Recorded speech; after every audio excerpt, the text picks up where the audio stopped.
I'm passionate about education and training and that sharing of knowledge, which is why I do a lot of the training that I do for organisations such as, I was about to say Armour, they're not Armour anymore, TPI, and the Resource Hub that we run as well.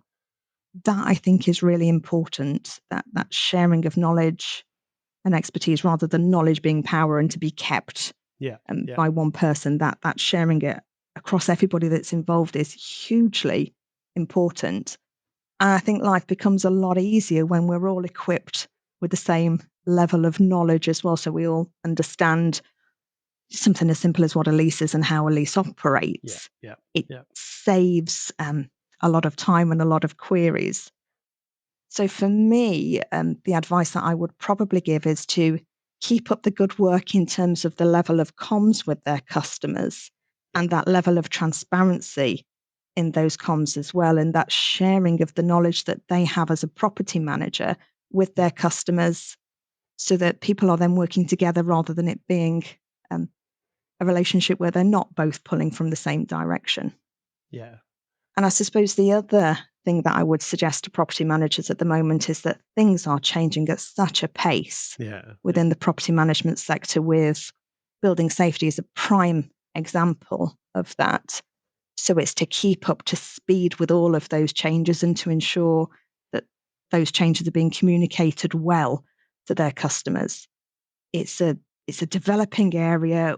We are all learning our way as we go with it because it is developing, and it seems every day that I log onto my email and there's a new set of regulations that's been published, for example, under Building Safety Act, or a new set of guidance that's been published by DLUC.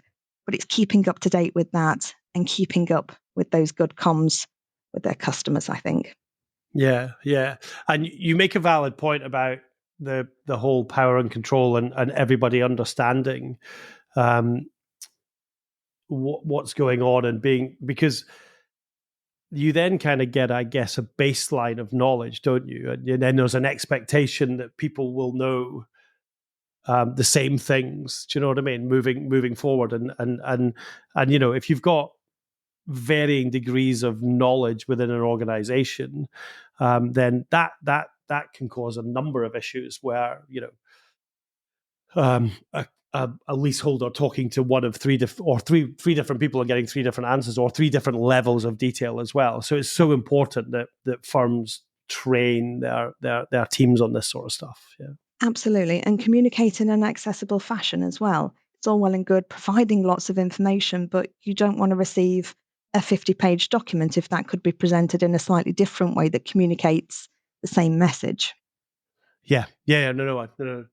And with that though, what do you think the biggest challenge in the industry is then, from you know, people understanding that information or you know, or using information that they've got? What do you think their challenge is?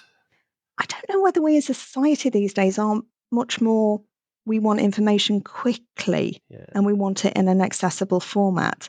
That I think is probably a big challenge for everybody. For me as a lawyer, in communicating my advice, for a property manager in communicating, here's your latest budget and service charge demand, and this is why your service charges are now the level that they are. Yeah. I think we're all looking to find ways that we can engage with our customers that is a reciprocal engagement. Yeah, we've had a number of people on this podcast who have spoken about that being one of the, because it's I get it, right? I send an email and I expect an instant response. Do you know what I mean? But when someone emails me, I have to give an expectation of when the response will be provided. And I think, as you're right, as society moves on, there's just an expectation, isn't there? And that expectation is not, I mean, it's impossible to just get a response immediately. Do you know what I mean? So, but also people expect other kind of forms of technology to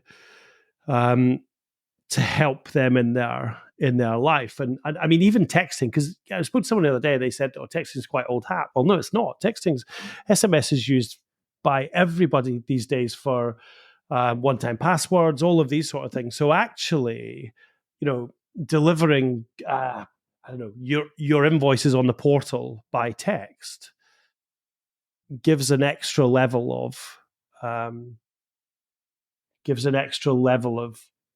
prompting to people to go and pay the bill, whatever it may be, or a reminder to say your bill's not been paid, or a SMS to say the lift's broken in it. You know what I mean? So people are expecting that level of kind of communication all the time now. Yeah. Absolutely. I mean, I'm not saying that I'm going to do something crazy and funky and start delivering my advice through expressive dance or anything of that nature. Not sure that the world is quite ready for that Interpretive just yet. dance, yeah. Yeah. But it is Yeah. looking at those in a non-dancing fashion, those different ways that clients can access that advice and understand it without being on the receiving end of a 10-page letter that they have to pour themselves a strong cup of coffee to read. Yeah. If we had done this podcast after a bottle of wine on a Friday night, we might have got into some interpretive dance, but you never know.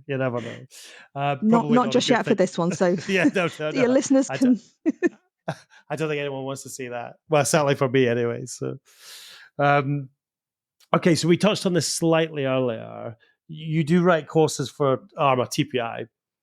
How important do you think it is for industry to engage in CPD? Because obviously, you come from a world where CPD is just a thing, and it's always been a thing, and it was probably talked about very much through university and law and doing law at university and things like that. How important do you think it is in this industry, and also how do you think it's changed over the years? I think it's incredibly important with the ever-changing landscape that we've got at the moment to make sure that property managers are staying up to date with all of those changes. It is hugely important. I went on holiday for 2 weeks in the summer and came back, and the landscape had changed just in that 2-week period. So it is trying to keep up with that and to keep on top of that. And TPI do a fantastic job in terms of the training courses that they offer, but also the updates that they offer to their members, whether it be member firms or individual members. So resources such as Building Safety Hub that TPI maintain and operate, incredibly useful. And it is important that property managers, when they receive those bulletins or updates, whatever it might be, are engaging with those and reading those so that they can make sure that they don't do what I did for 2 weeks on holiday and come back and find that they're feeling that they've fallen behind a little bit.